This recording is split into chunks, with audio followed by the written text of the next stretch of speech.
നമസ്കാരം. ആധുനിക ലോകം, പ്രത്യേകിച്ചും യുവലോകമെന്ന് നമ്മൾ അഭിമുഖീകരിക്കുന്ന ഏറ്റവും വലിയ വിപത്താണ് മയക്കുമരുന്നും മദ്യവും. ലഹരിയുടെ മായാവലയത്തിൽപ്പെട്ട് ഇന്നത്തെ ഈ സമൂഹം തകർച്ചയിലേക്ക് നീങ്ങിക്കൊണ്ടിരിക്കുന്നു. ഏതൊരു മാതാപിതാക്കളുടെയും ആഗ്രഹം തന്നെയായിരുന്നു സ്വന്തം മക്കളെ ഉന്നതയിലേക്ക് എത്തിക്കുക എന്നത്. ഒരു പക്ഷെ അത് സാധ്യമായിട്ടില്ലെങ്കിൽ അവർക്ക് അവരുടെ കിടപ്പാടവും വരെ വിട്ടയക്കേണ്ടി വരും. അങ്ങനത്തെ ഒരു ദുരവസ്ഥ വന്ന കുടുംബത്തിലെ കുട്ടിയായിട്ടാണ് ഞാൻ ഇവിടെ അവതരിപ്പിക്കാൻ പോകുന്നത്.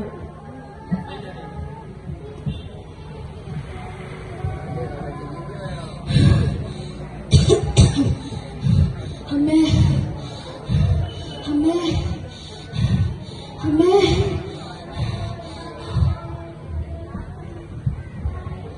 എന്താ മോനെ, എന്തു പറ്റി?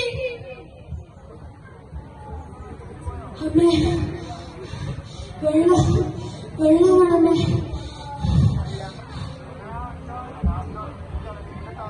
എന്താ മോനെ, വെള്ളം വേണോ? ഇതാ കുടിക്ക്.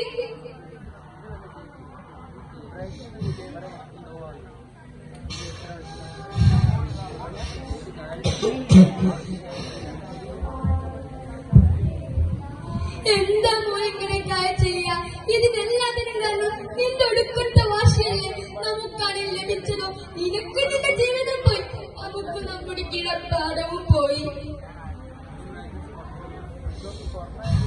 അമ്മേ വെള്ളം പറ്റുന്നില്ലാണ്.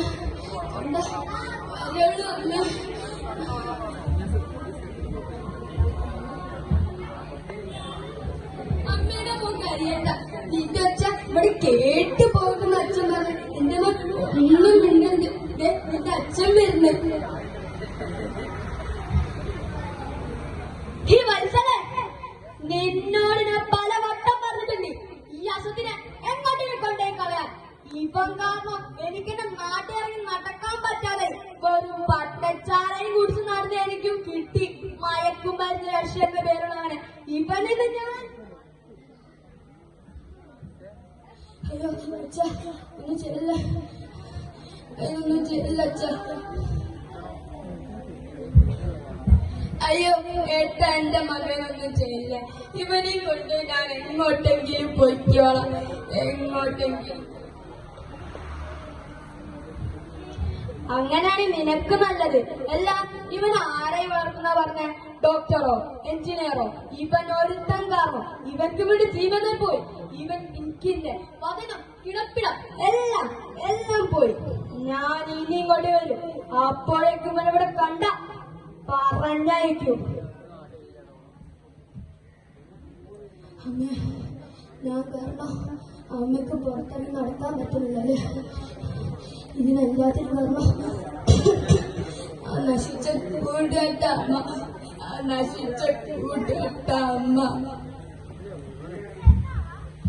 എല്ലാം മോനെ, ഇതിന് കാരണം ഞാനാണ്. എന്റെ വാശിയ, എന്റെ അഹങ്കാരമ. ഇതിനുള്ള പരിഹാരം ഞാൻ കണ്ടുപിടിക്കും. ഞാൻ കണ്ടുപിടിക്കും.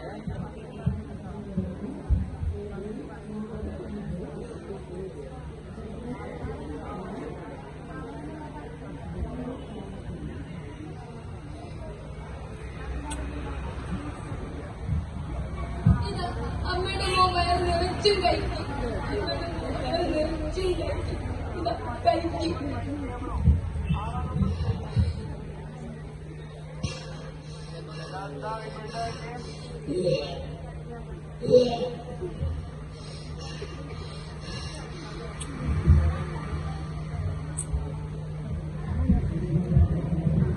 എന്തിനാ ദൈവം എന്നെ ലോകത്ത് ജീവിപ്പിക്കണം? എന്റെ മകൻ എന്നെ വിട്ടുപോയി. ഞാൻ പോവാ.